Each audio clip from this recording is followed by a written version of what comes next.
All right, what's going on, guys? So we're here at Kulka Interactive today, and Brittany and I are kind of new at shooting in person again. Lots of Zoom stuff going on, as everybody knows, but we're here to check out their new studio. I think do a podcast. It's gonna be interesting, the whole mask thing, trying to talk on video with microphones, and I don't know. We'll see how it goes, but follow along.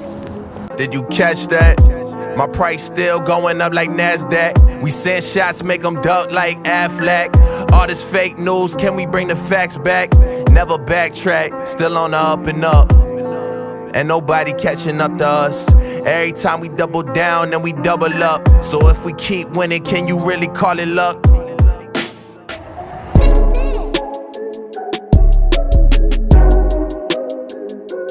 We good? We're good? All right, just making sure.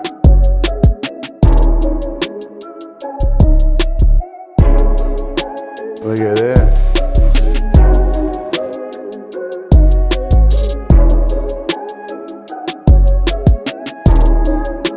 In 2016, a lot was changing at the company for me, and I was losing the passion behind what I was doing. We were, like I said, I was in the business at that point 15 years, and when you're doing the same thing or a different iteration of the same thing for so long, it becomes kind of like you're getting out of bed in the morning, but you're not as excited about it the way you were, right? So things changed, and I realized quickly that if I didn't do some crazy shit, that time was going to pass me by, and I realized that for me, that creating this vlog was kind of that thing that could either take everything to the next level or crash and burn really hard. And to be honest, like, I'm the type of person that wants to at least go for shit. If you're gonna go down swinging. Well, because I'm never gonna go down, Yeah. right? You can hit me with a bus and run me back over. I'm getting up, right? So it wouldn't be about going down. It'd be about learning, right? Which is everything that I do. I'm a student of everything that I do. I'm a student of life. So, for me, it was really about like putting myself out there, because at the end of the day, I'm also not very concerned about other people's opinions. I'm at a place in my life where if I'm doing something, it's really for me and the people around me. And I always try to seek discomfort to grow as a person. So, this journey really was a lot more about that. I knew that, obviously social media and video and all of those things would create awareness and attention, right? And ultimately, if you're in the sales business in any capacity, there's only so many hands that you could shake at a cocktail party. Of course. And when COVID hits, it's zero. So fortunately for me, I was 3.5 years in. When, You knew 3 years ago this was going to happen. So, buddy, I told you, watch episode 100, and you could see my prediction on what was going to happen. I think I said 12 to 18 months out, and it was exactly 15. wow, it's crazy. Yeah, it's crazy. So that was that was kind. It was for me. It was an experiment, and I know that good things take a while, right? So for me, it was, most people would have heard everybody, talking shit about them, and and not kept moving forward. You know what I mean? Like that. For me, that was kind of like the exciting part about it. It was because it was always so clear to me too. Like there was a chance that it would go nowhere, so to speak, but I didn't really believe that, So when people would come up to me, even in January of 2017, when this whole thing started, and ask me like, Jay, you're in real estate. Like, why? Yeah. I don't why? It makes no sense. Why? I don't get it. And, at a certain point, you could actually measure the people's intelligence over time of, when they would ask that question. And, again, it's not for everybody. And I don't suggest everybody does it, but it has worked wonders for myself, both personally and professionally. I love hearing what you're saying, because we're going through that right now, right? Yeah. We're a 46-year-old construction company. We've built everything you could possibly build on Long Island. We got a great business, great name, great customers, and everyone, we're moving into more development and we're branching off into other services. And everyone's like, what the hell are you guys doing? Like, what do you mean you've built a studio with stage lighting and you're developing a platform for businesses to share content and become a whole media component? And oh, by the way, it's not a revenue generator. This is solely a marketing expense. You guys are doing it all for free. Like, I don't even get what you guys are doing. I don't even understand it. It doesn't make sense. Yep. And to us, when we think about it, like, it just seems so clear. It seems so obvious that this is the move. This is the next thing. This is where you have to go. If you don't go, you're going to die. Like, it Totally. you got to roll with the punches. And in fact, in some ways, we're late to the party, right? Like we got to just get on board. We got to get on board hard, and we just got to go for it. And we are having those same conversations on a daily basis. And some people, after you explain it, they say, "Wow, this is really innovative. This is great. You guys are totally on the same track. I get it." Some guys walk in the door like you did today, and you just get it right off the bat. Like, you know exactly what we're trying to do. And other people will never get it, and that's fine. That's okay. But for us, it couldn't be any more obvious. It couldn't be any more clear. We completely understand where we're going and where we're heading and why we're doing it, and we're excited about it. So to hear you say it, hear that you had those same conversations, Sure. hear that you're in the same boat, and it has worked, and it is working for you. That's just reassuring to us. Yeah, absolutely, man. The only way to get ahead is to provide value to people. Yeah, You know what yeah. I'm saying? With very little or no expectations in return. And that's exactly what it is. I don't care if you're providing the value or I'm providing the value. And I'm providing value to you, but I'm Yeah, of also course. providing value to the people that are watching it. I'm just kind of And I'm providing value to you, Yeah, of right? course, So of course, it's, of course. it's people. That's what the most fascinating thing to me is about people who create content. They're all like-minded and realize there's enough to go around, Yeah. and are willing, if not happy, to really help. Yeah.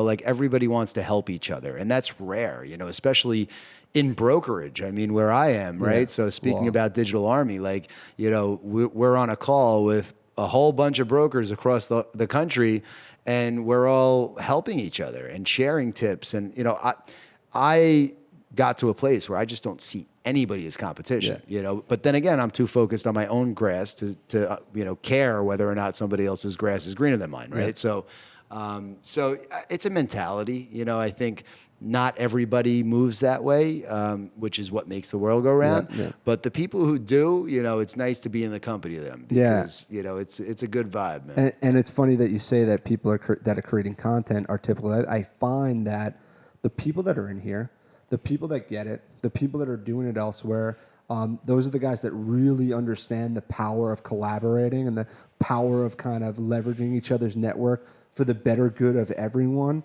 And it's good, man. It's a good feeling. It's a good feeling to kind of hear that other people are on the same page and, always thought it, and now getting out there and kind of being part of it is really cool.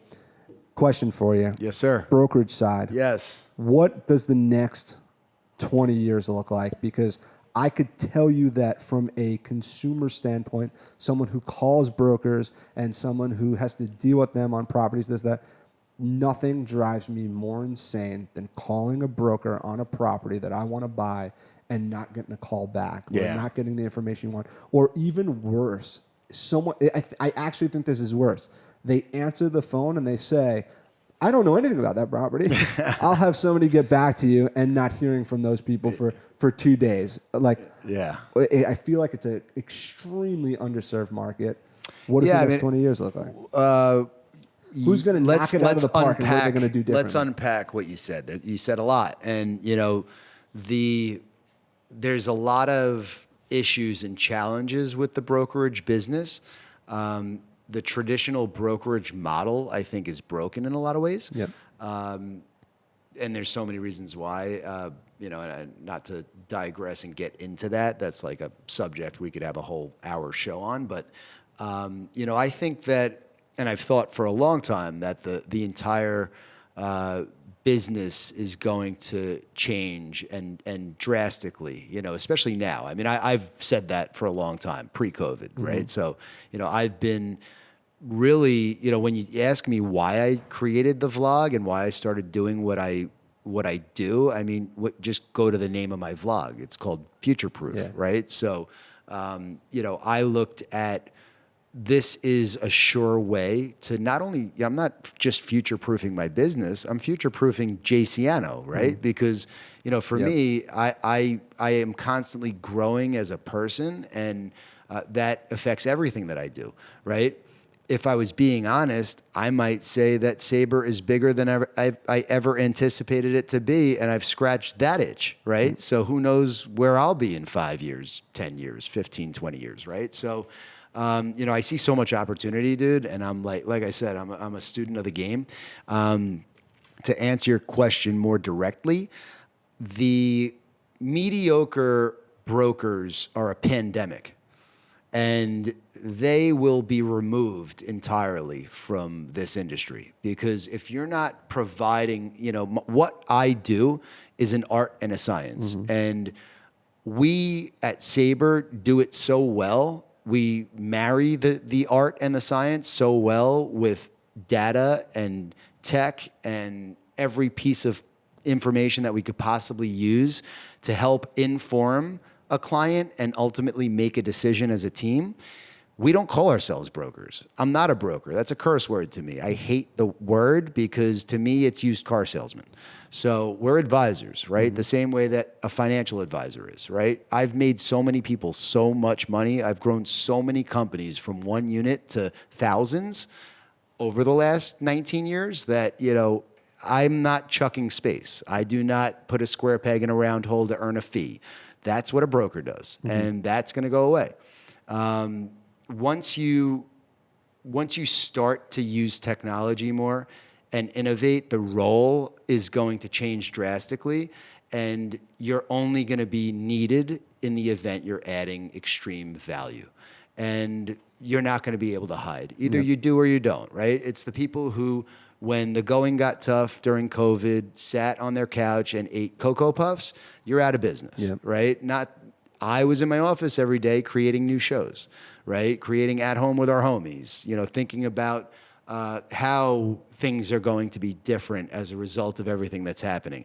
Not in fear of what's going to change, embracing what's changing and saying, yeah, like, holy shit, man, like everything that I did for the last 4 years, all of a sudden people get it, right? Like when the lights went out and nobody was allowed to work from their office at the same capacity that they were, they all turned invisible. I love the video that you did of the shopping center on Route 110. Okay. Where you pointed out, like, this used to be Toys R Us. Yeah. This used to be that. Yeah. That's a great video. Herman Sporting Goods. Yeah, Herman Sporting Goods. I mean, I grew up knowing all those places. I know, it's crazy. You pointed out, like, the history of that plaza and all the turnovers. That was a great piece. Thank you, I appreciate it. I really love that. I very much appreciate that. So we just wrapped up with Rob Mannino from Kulka Interactive. Shout out to him for doing innovative stuff here at Kulka. It's not every day that you see a company that's focused on construction, development, all different types of allied trades within the real estate space, building out a studio and creating and gathering content, but they obviously get something and they're betting on it. So it's a good time, very, very structured setting for me in a studio with lighting. I felt like I was on Good Morning America, kind of different than how I typically move, but had a lot of fun. Respect to those guys, and I hope you enjoyed the episode. Fake news, can we bring the facts back? Never backtrack, still on the up and up. And nobody catching up to us. Every time we double down, then we double up.